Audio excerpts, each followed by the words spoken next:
morning, CRRA.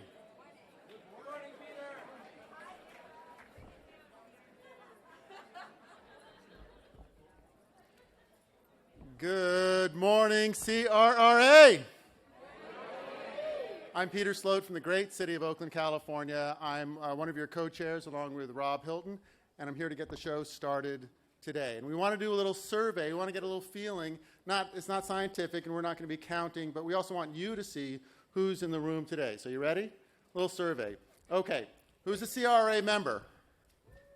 All right. Good. Who works for a city or county or local government? And look around. See who else is in the room.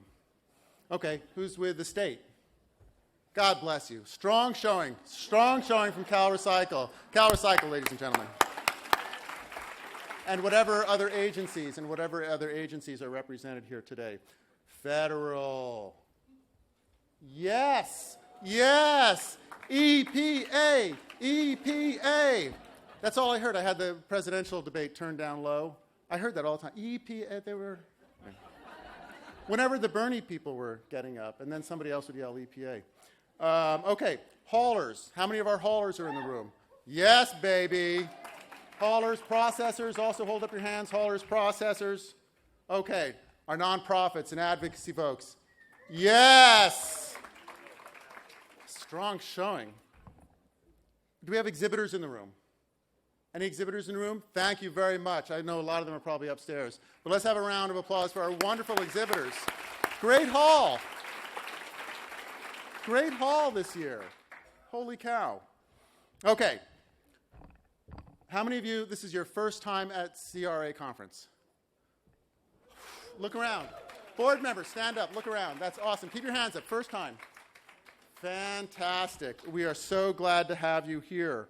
How many people have been here been to this conference 2 to 5 times? Yes, interesting. Okay, 5 to 10 times. Interesting, you're not all sitting together. More than 10 times. Wow. How many of you were of voting age in 1976?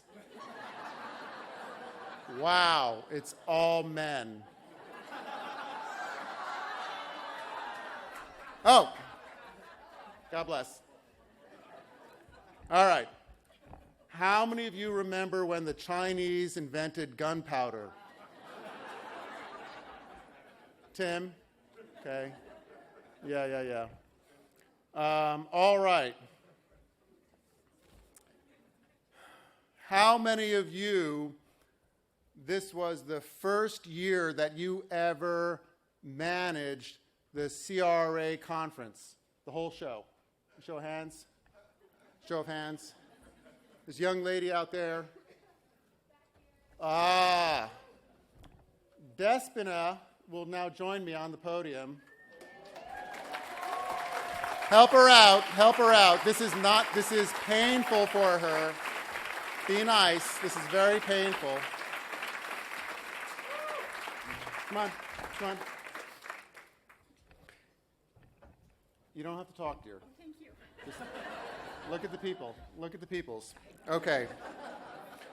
Despina is our conference manager. This is her first year managing all this. How is she doing?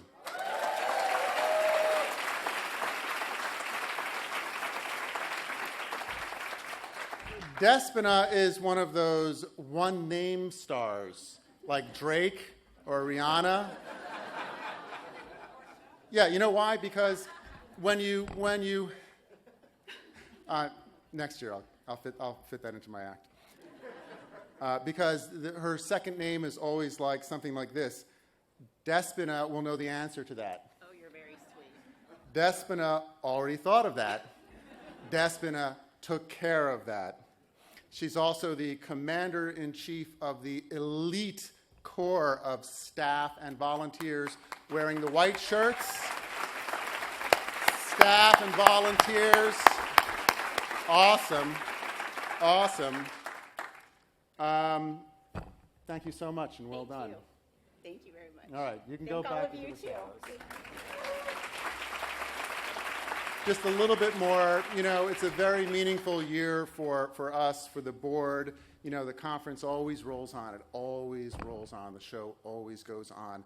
And it's content-driven, and the content's always outstanding, and that's what, makes it happen. But we've been moving towards a staff-driven organization, and, of course, with our primary great hire, our wonderful choice, if I do say so myself, of John Dane. And Despina is one of John Dane's home runs. He brought her in, and it's really working this year. So while it all seems the same to you, it's a really big year for leadership because it's really proving our concept to go to a staff-driven. We've had wonderful contractors in the past, not to take anything away from them, and they've done great jobs. But this is a new model for us, and we're very pleased about it.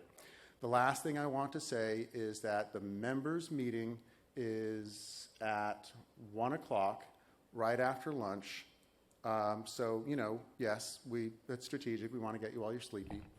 And, but we'll wake you up because there's lots to talk about. There's a lot of conversation to have.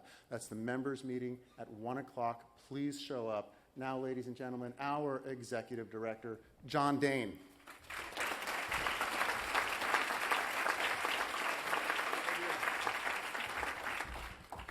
I cannot top that. Peter is outstanding in his presentation, and he's got a lot of resident humor, and he's absolutely wonderful. Take a quick comment here to thank not only our exhibitors, but our sponsors. Without our sponsors and our exhibitors, we wouldn't have the operation and the conference we have here today. We are here for the plenary and our next plenary speaker, and it is my honor to introduce to you Kathleen Salyer, who is the US EPA Deputy Director for the Office of Resource Recovery, Resource Conservation and Recovery. The office is responsible for promoting resource conservation through sustainable materials management, something we're going to hear a lot about today, and this in turn ensuring safe management of solid and hazardous waste and cleaning up environmental contamination of hazardous waste at a number of facilities. She was previously the Assistant Director of the Superfund Program for EPA Region 9, so welcome home again.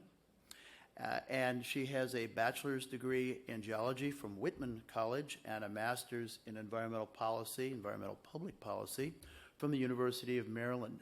So let us provide a warm CRRA welcome for Kathleen Salyer.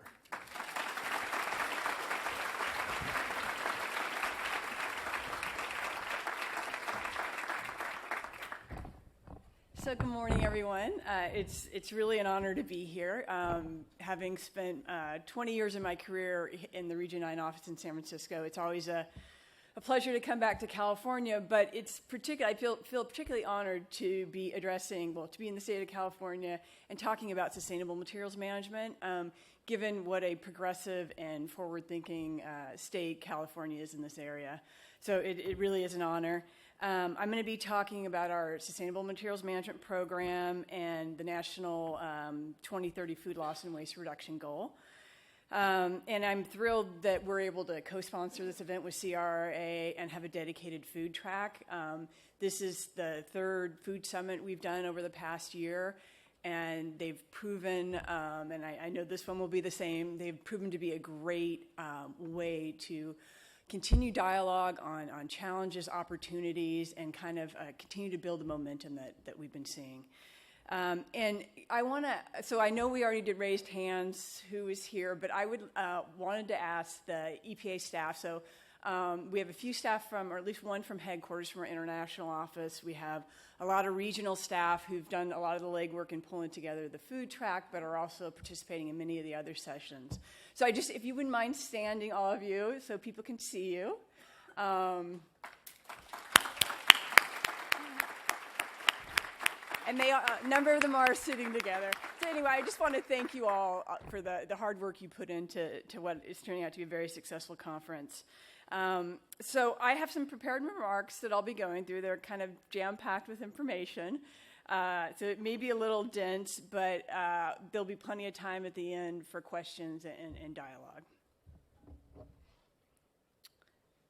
So I probably don't need to go over some of the basics with most of you, but I find it helpful just to kind of frame what sustainable materials management is when I talk about our program.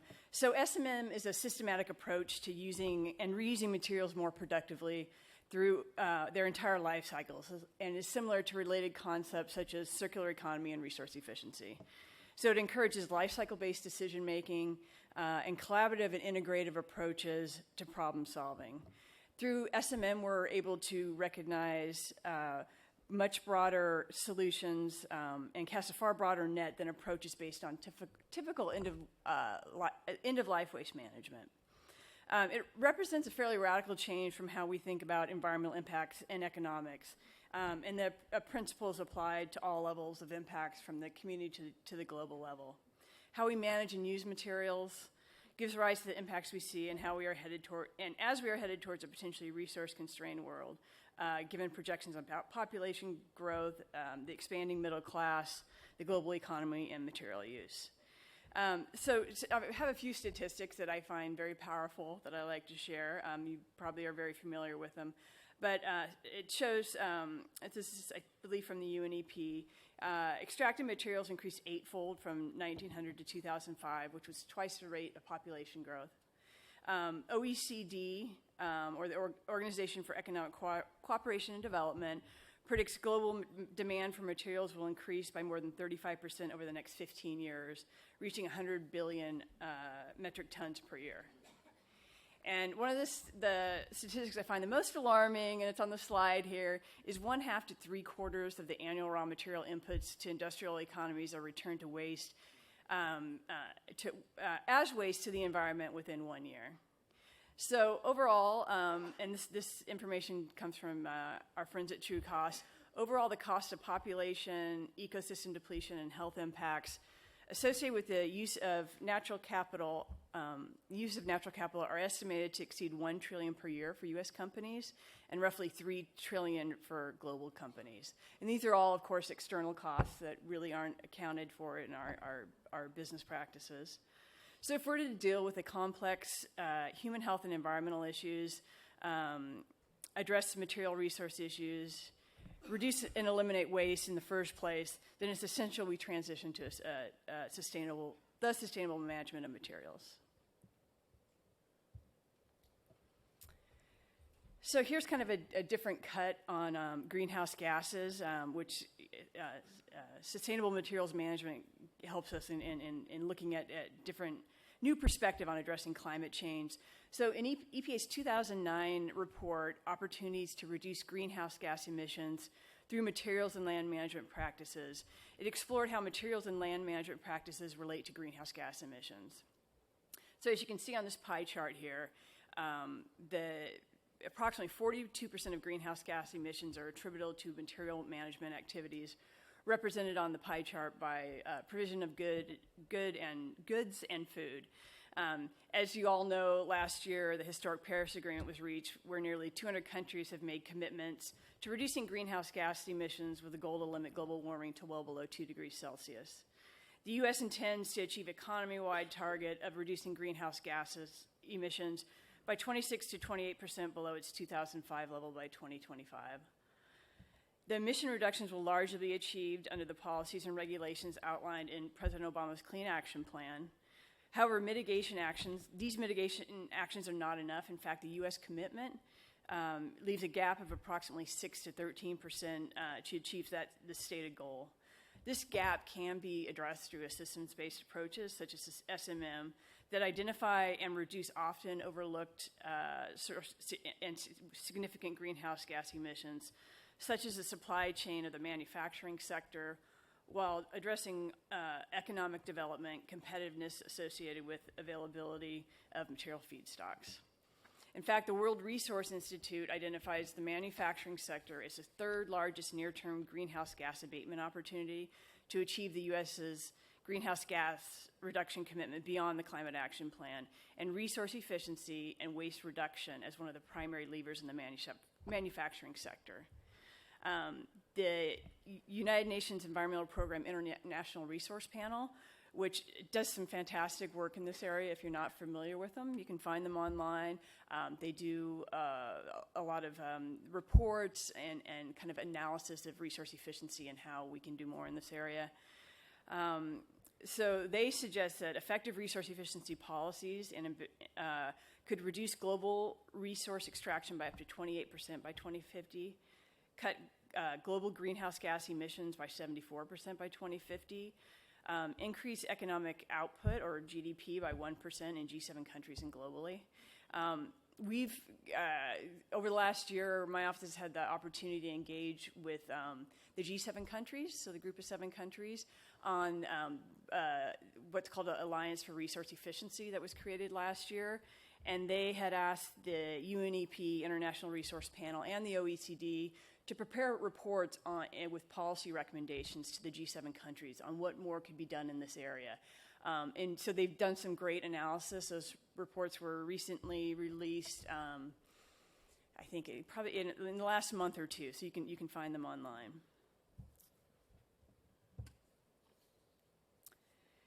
So we've, EPA, we've translated the principles of SMM into our program vision, and it's contained in our new strategic plan for 2017 through 22 that you see on the slide there.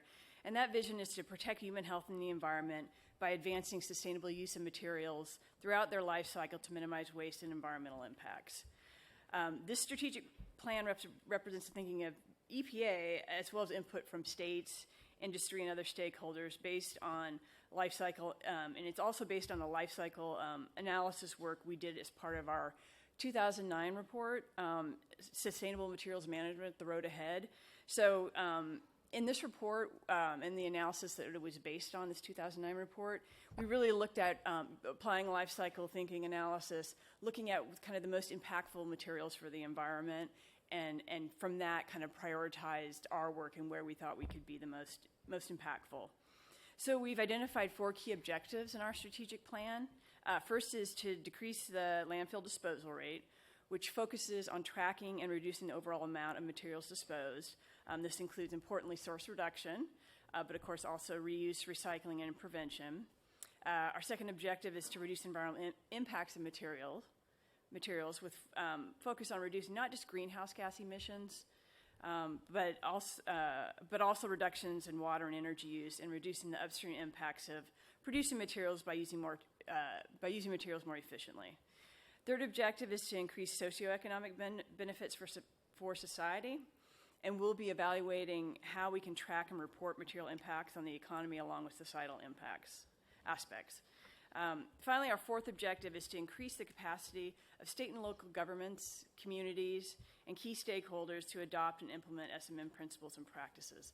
This involves increasing the number of states and communities with expanded SMM infrastructure capacity, increasing per capita quantity and quality of recyclables recovered and manufactured, increasing the number of households with access to organic collection and recycling.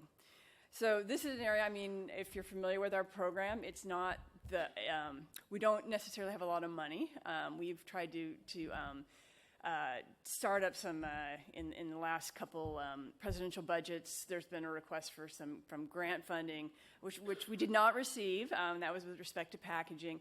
But we do really want to collaborate and kind of along the lines of those objectives I just mentioned, really how we can most effectively help states and local governments in infrastructure, developing infrastructure capacity. So our SMM program efforts are also aligned with international priorities and efforts aimed at managing our global resources. SMM is recognized internationally, and EPA is collaborating with partners and stakeholders in a variety of initiatives, such as the UNEP 10-year framework of programs on consumption and production, the OECD, as I already mentioned, and the United Nations Sustainable Development Goals. And then I already mentioned the G7 Alliance on Resource Efficiency.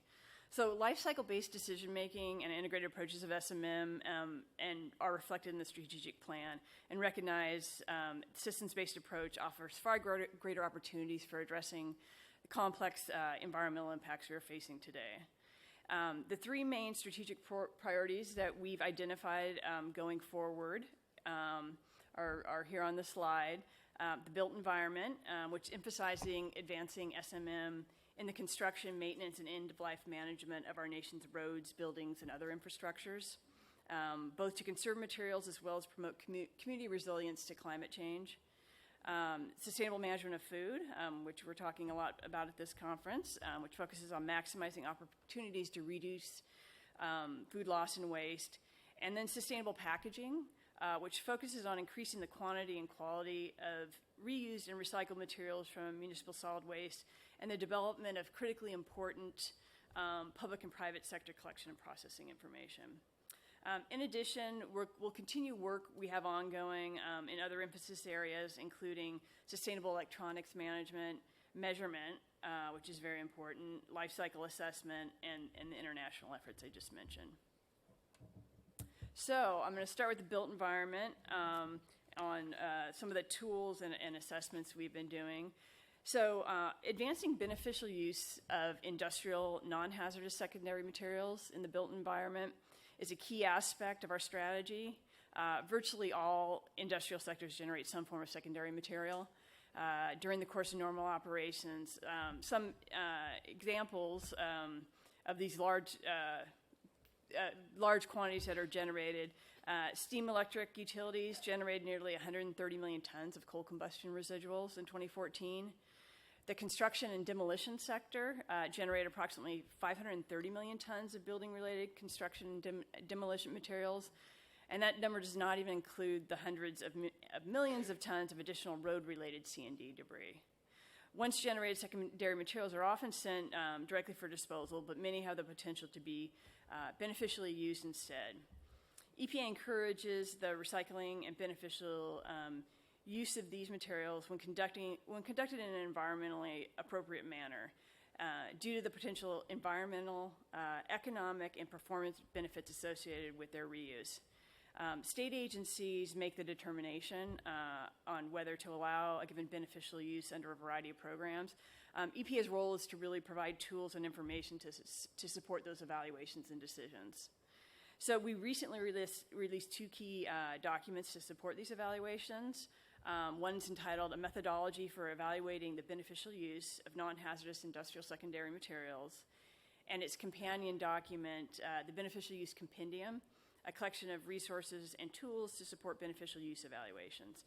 And it's our hope that state and local agencies can use this information in both these documents as well as the tools to help make informed beneficial use decisions. We're also exploring how we can better measure and track industrial waste generation and recovery in the United States. With industrial waste being generated at such enormous quantities, over 500 million tons a year, there really are tremendous opportunities for recovery of these valuable resources. Better data on generation and recovery amounts is really central to being able to track and measure positive progress in this area. And finally, as we look ahead into 2017, we are planning to engage our stakeholders, all of you at the national, state, and local levels, to identify shared opportunities where we can work together to advance SMM in the built environment. So we look forward as we move forward to hearing your input on how we can really move the needle in advancing beneficial use of secondary materials. Okay, so packaging. 44% of all U.S. greenhouse gas emissions come from products and packaging. According to our Advancing SMM Facts and Figures report, just under 30% of all MSW in 2013 is comprised of packaging. Over 35 million tons, of which 51% is cardboard, 18% plastics, and 12% glass. Currently, only half of all packaging waste is being recovered, and nearly 75% by weight of what is recovered is cardboard. The estimated value of the 50% of packaging waste we are not recovering is valued at over $11 billion. This waste stream is also changing rapidly, as I know many of you are well aware. In just the past 10 years, flexible film packaging has risen from less than 1% to 18% of the packaging waste stream by weight, which is remarkable given the light weight of this packaging. We're in the early phases of new work in this area, and we'll pursue 3 goals in 2017.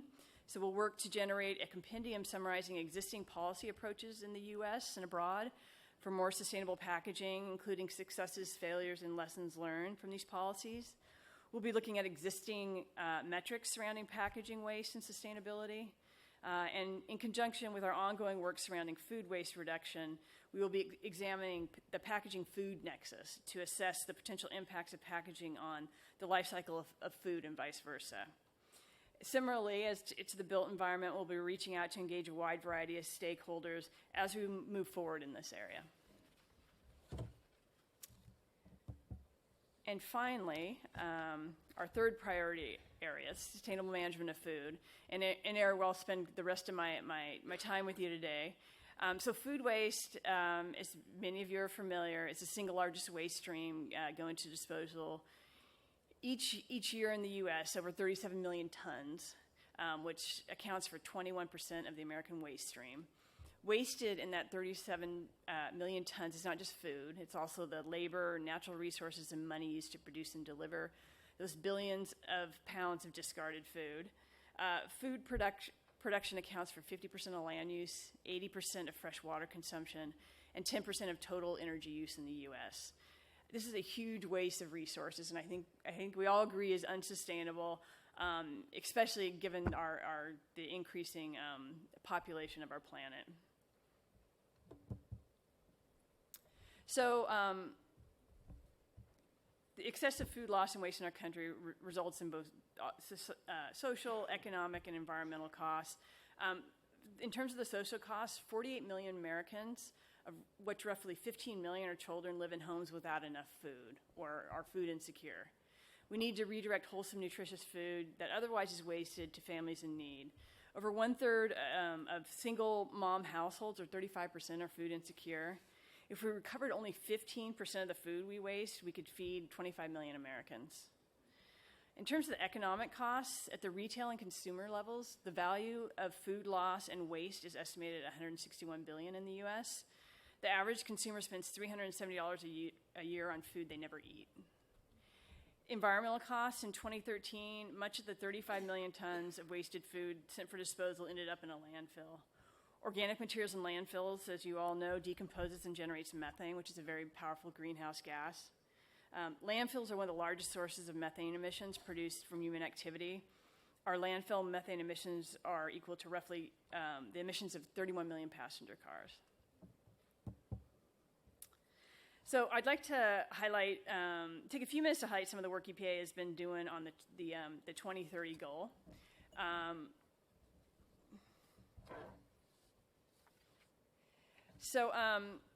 Working on food waste is not new to EPA or the federal government. EPA and USDA have been working on wasted food since the 1990s, and we're now partnering to provide leadership on the next phase of work to address this problem. I'm sure you're well aware of the food hierarchy on the slide here. It's a tool we use for guidance regarding food recovery activities, with the most preferred activity is prevention or source reduction, least desirable landfill disposal. In 2011, we launched the Food Recovery Challenge as a key component of our sustainable, our SMM program. Through the challenge, EPA works with grocers, restaurants, venues, stadiums, faith organizations, and others to reduce wasted food through prevention, donation, and recycling.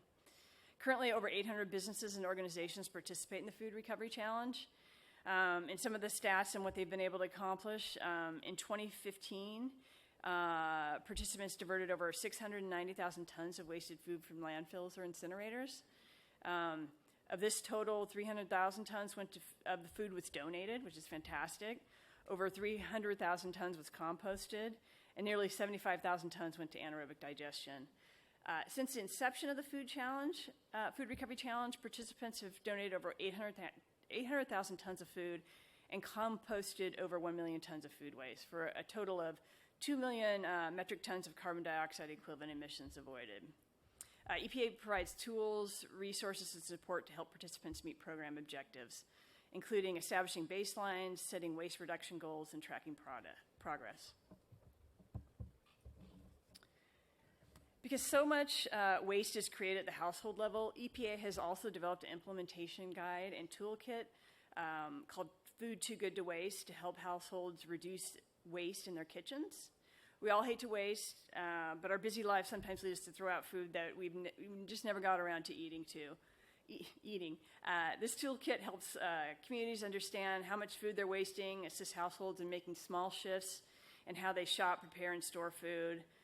We looked at 17 food too good to waste campaigns conducted in 10 states in 2012 through 2014, and found the potential reduction in preventable household waste is 50% or more. We also launched the Food Stewards Pledge, targeted to faith-based organizations, where a person or organization can commit to reduce both wasted food and hunger through 5 steps. They can learn about wasted food, take the pledge, take action, get others involved, and share their story. This is kind of, as I mentioned, we recently launched this, and it's been very powerful working with some of the faith leaders and discussing food waste. And once they have some awareness of it, they're very compelled to take action. It's been at our first summit, we had a roundtable specific to some of those leaders who it's really for them kind of a moral thing, both for the environment and for the food insecurity aspects of our food waste challenges. So beyond these efforts, EPA is engaged in cross-agency and public-private work groups supporting sustainable management of food. Our regional offices continue to work closely with their states to ensure that state legislation around organics, such as landfill bans, reflect beneficial uses and best practices for wasted food and other organics. So, as you're also well aware, in September 2015, EPA and USDA announced the first ever National Food Loss and Waste Reduction Goal. In this photo is USDA Secretary Vilsack and Acting Deputy Assistant Administrator Stan Myberg making this announcement. This ambitious goal asks us to reduce wasted food by 50% by 2030 and aligns also with the United Nations Sustainable Development Goal on food loss and waste. So what does this mean? So the baseline for the U.S. domestic goal is based on per capita wasted food in 2010, which was approximately 218 pounds per person. So the domestic goal is to get down to 109 pounds of wasted food per person per year. So our first step toward achieving the 2030 goal was to gather leaders from business, nonprofits, academia, and government in Charleston, South Carolina for the first Food Recovery Summit last November. We were able to candidly discuss food loss and waste issues, as is happening at this conference, that businesses and communities are facing. We were also able to gain new insights from those working within communities, as I mentioned, such as the faith-based organizations and food banks, to understand how leaders from businesses, nonprofits, and government can work collectively to improve sustainable management of food. As a result of the 2015 Charleston Food Recovery Summit and other stakeholder engagements, we developed a collaborative call to action. This was released in June and is available on our website. The call to action, the next slide. So the call to action presents the best thinking from stakeholders, along with demonstrated practices from leaders in our communities and businesses to take action on food loss and waste. If you haven't looked at this document, I really encourage you to. It, I think, is a great, and I'll go through a few of them now, but it's a great compilation of not just key activities for focus on, but many best practices, effective practices that have worked for different stakeholders. So the key activities identified in the call to action are increasing consumer and industry awareness of the scale of the problem, along with the environmental, social, and economic benefits of reducing wasted food. Improving the data and encouraging companies and organizations in the private and public sectors to measure their contribution to food loss and waste reduction efforts. Forging new partnerships and expanding existing ones to divert excess food. Use clear terminology and phrasing and date labels. This has already been discussed. Dana Gunders brought it up yesterday to help consumers and secondary users make better decisions about discarding food. Build local infrastructure in order to effectively divert excess food to new markets and recover wasted food through program creation, incentives, investments in technology, and seeking prevention strategies. So through this call to action, EPA and USDA are looking for leaders throughout the public and private sector to respond by stepping up and implementing robust actions. to increase food recovery and decrease waste. And it's really critical that we continue to hear from stakeholders and industry leaders, and I should say local government leaders, like all of you. And we consider this kind of it's actually not a document per se. It's a website, and we consider it a living website that we'll continue to update as we proceed with additional stakeholder engagement.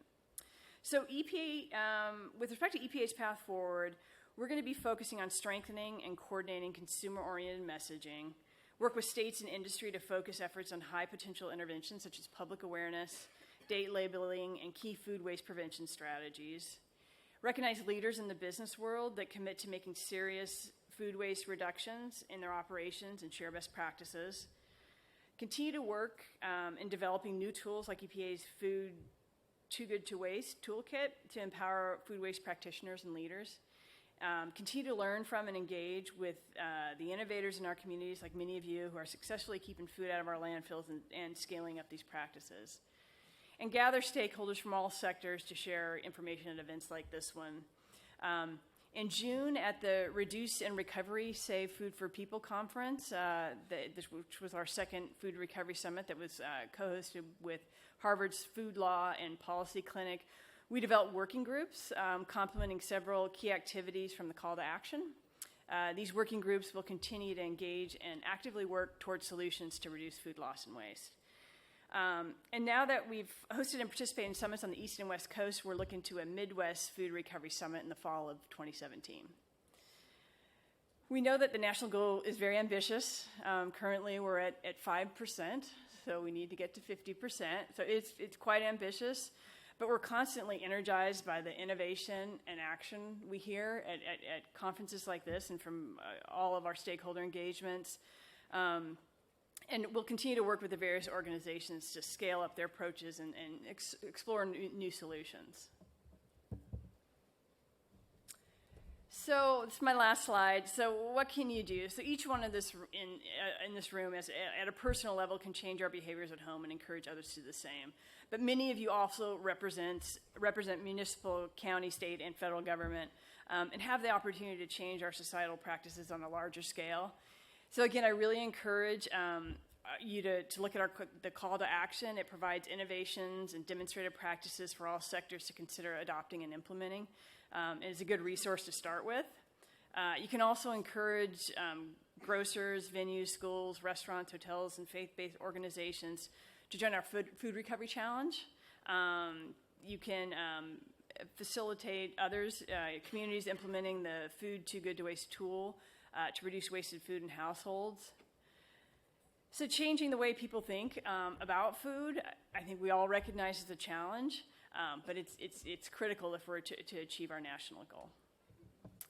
So with that, I want to thank you all for your attention, and I would love to hear some questions or just conversation, dialogue about these issues. Thank you.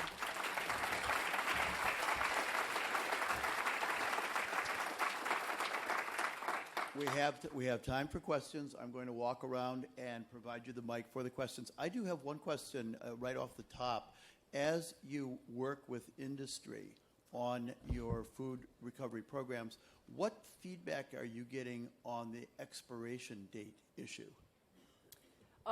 It's a very real issue. What we did pretty much right after the Charleston summit is started engaging the Food and Drug Administration on how they can, in conjunction with USDA, on what clarification they can provide to try to address this issue. So that challenge has definitely been reinforced by industry and businesses as a key issue. Let's start with questions. Mike. Get away from that. Who's our first question? We've got someone back there. It's like an auction. Going once, going twice. Thank you. What is the EPA doing with the packaging issue? Are you working with Amazon? Are you working with UPS? Is there anything on the horizon with some kind of sustainable packaging? on our curbside programs, we're overwhelmed with one-use cartons, and everyone is online and ordering everything from eggs to bread to the widget. So I'd like to know what you're doing. No. So we actually have been in contact with Amazon. So we're really just, and it's a good opportunity for all of you and all of our stakeholders. We're really just starting our efforts in this area. I mean, we've done some work in the past. Years ago, had some convenings which helped spawn like the Sustainable Packaging Coalition. But we're really just starting to re-engage in this area, and that's why we actually decided, okay, let's start by just kind of pulling together existing information on policies and approaches and lessons learned. So we're really at the beginning of that. We're trying to get our hands around it first, and then we're going to have the stakeholder engagement on really, okay, who do we need to bring together to find solutions here? But Amazon is one of the companies we've already reached out to, and kind of how can we work together to start this dialogue. We're just starting. Yeah, they're talking to us. Yes. And I fully anticipate they will be eager to participate. I'm over here. Oh, okay. Thank you. Thank you for coming. It's good to see the Environmental Protection Agency here in California at our meeting. Just sort of a question, then actually a statement. One, don't you think it would be good to have a zero waste goal for the United States of America, at least aspirational? But my question is, under RCRA, there's a key part of RCRA, the Resource Conservation and Recovery Act, 70s, that basically calls for education. And yet we end up doing most of our education for our managers right here at the CRRA conferences. Don't you think it's time for EPA to fund some universities to actually put together a resource management program with a degree? Oh, very interesting question. So, as I mentioned at some point during my presentation, funding isn't something we have in surplus. I think we want to be very strategic in how we do use our limited budget. I think that's something definitely to consider. We've talked a lot about not so much the degree funding or being involved in advancing a degree program, but really collaborating more with universities in this area of resource efficiency, sustainable materials management. Yeah. I'm in the back here. Thank you. This morning there was a field trip and we visited an electronics recycling center. Very disturbing to see how difficult it is to recycle the parts there. Having worked at Hewlett-Packard in the early 90s in Europe, I know there was responsibility put onto the manufacturers of electronics for the end of life.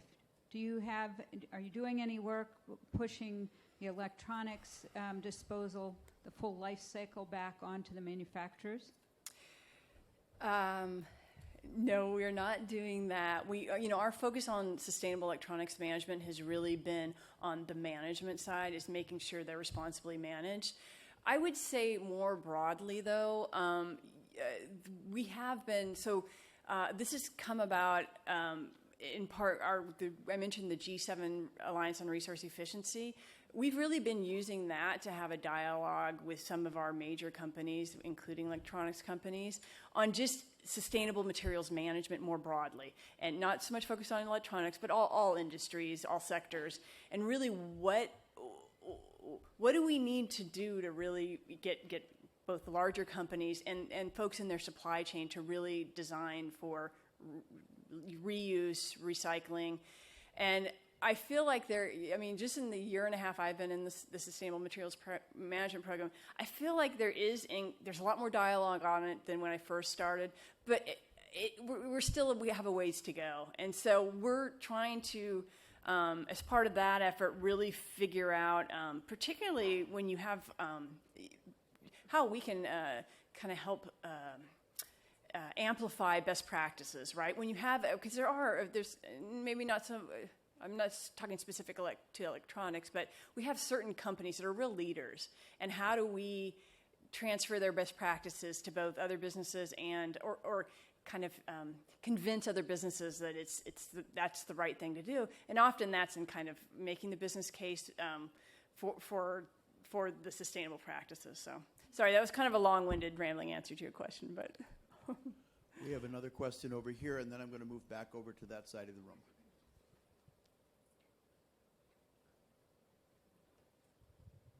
Thank you again for coming. It's really interesting. I hear you talk. It's sustainable materials management is the entire circle, as you've said, and those of us that understand it, know that the greatest impacts by far happen upstream. Yet most of what I heard you talk about today was end-of-life management. And could you talk some more about stuff that you're thinking of doing or doing upstream in the whole prevention arena? Yeah. So, one of the you're right.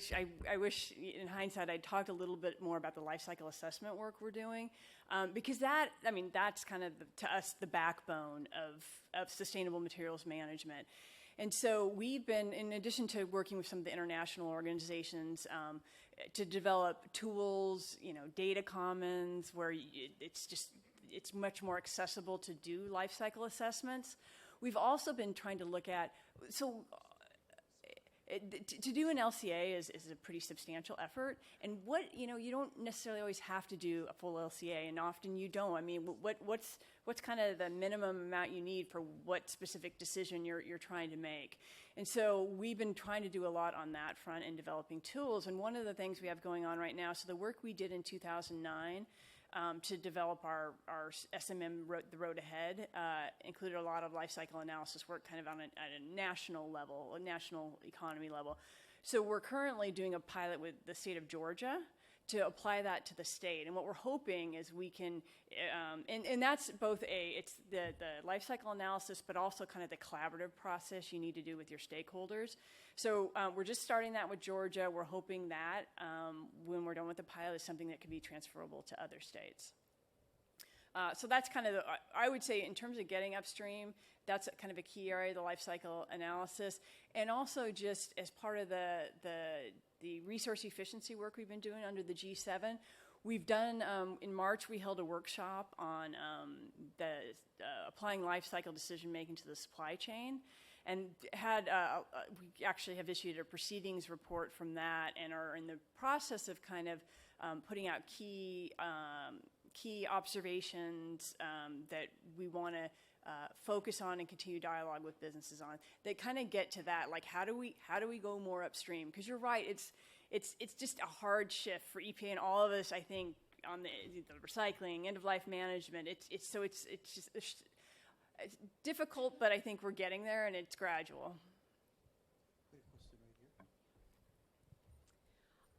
Thanks for being here. I hear everybody in talking about the greenhouse gas issues. Everybody's looking at emissions, and I never hear anybody talking enough about carbon sequestration along the line of what Marin County did. Right. Is EPA looking at sequestration as a way to draw the carbon down as opposed to just capping emissions to find a way to pull it down into the ground, like where it can do some good? I'm not sure I can answer that question. I'm not aware, but that doesn't mean my office that I necessarily would be if our Office of Air is looking at that. I don't know. Sorry. Questions over here? We've got.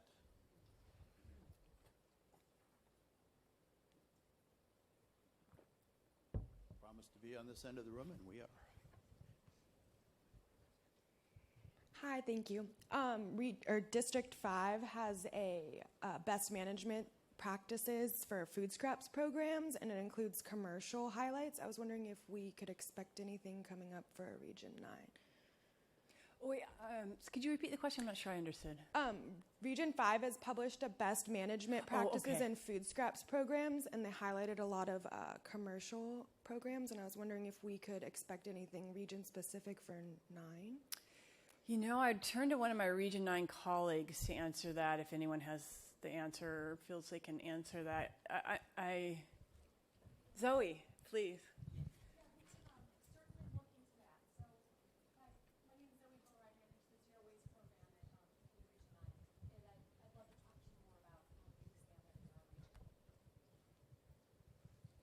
Thank you, Zoe. Thank you, Zoe. We're coming back over here. Questions? We're going to go once, twice over here. Do we have any additional questions for Kathleen? And we have folks over here. Look at here. This is a more active side of the room. Wow. They must be closer to the lunch table.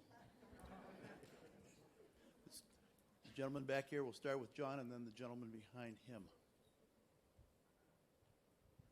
So, California Air Resources Board has adopted or is in the process of adopting a short-lived climate pollutant strategy, and it references methane then as a short-lived gas rather than converting it to a 100-year time frame. Right. And I'm hoping that EPA might put some fix into WARM to allow people to see that impact, because it would have a dramatic change in comparing composting to landfill emissions because of the offsetting, sequestration. But so I don't know if it's a question or a comment or a request that allow methane to act as methane and not try to make it behave like CO2. Okay, no, I got it. I'll talk to our WARM experts about that. Thank you, John. This relates back to your discussion on secondary materials, beneficial reuse. Great. Is there actually an EPA overall thing, maybe not on the RCRA side, but to incorporate the natural environment into the built environment to perhaps minimize some of these secondary materials that would be created? Well, I would say actually that's what I could see that being an area that we actually under RCRA focus on as part of our built environment work and under Sustainable Materials Management Program. Like I mentioned, we're kind of just starting our stakeholder engagement and work beyond the work we've been doing to develop tools on kind of where we focus there. So that very well could be one of the areas we focus in. We have a question here. We have somebody who's raised their hand. Please raise your hand again. Okay. All right. She was stretching. This is an active side of the room, so let's keep this up. Do we have anything more? Otherwise, I'm back over there, and they're going to try and catch up. So we're going to go 1, 2, 3. Do we have any additional good questions? We do, and it's right in the front row. Here we go. Hi. I don't know if this is going to be a dumb question for everybody in the room, but I'm somewhat new to this, so forgive me if it is naive. But does the EPA have any kinds of programs in the works or plans to do something similar to the Energy Star program for sustainable packaging?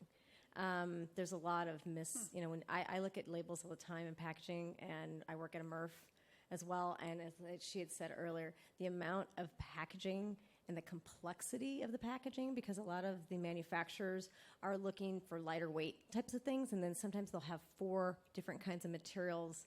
And I'll use an example of like the coffee tin, Maxwell House folders, what our parents used to have. Now you go to Trader Joe's, and that container is part paper with aluminum at the bottom, a foil in the middle, or inside, and then a plastic top. And so we've moved away from something that was completely recyclable, type of material product. So the Energy Star program started as an office products thing for the office products industry, and it became so successful, it moved into electronics and other things. It's been a hugely successful way to get industry to change their products because they didn't want to be left out. I would suggest if there's not, that maybe there's some type of thing, because EPA holds a lot more weight than all these little tiny companies that are trying to do these types of programs, and so for the consumer to give them some choice as well. Oh, thank you for that input. Yeah, there's not, but that's an interesting idea. I'll take our initial stakeholder input. Thank you. There was nothing naive about that question, Amy. Thank you. Yeah, that was a great question. Generating interest, additional questions, any last-minute questions prior to lunchtime? If not, Kathleen, we so enjoyed our experience here with you today and your insights. Thank you.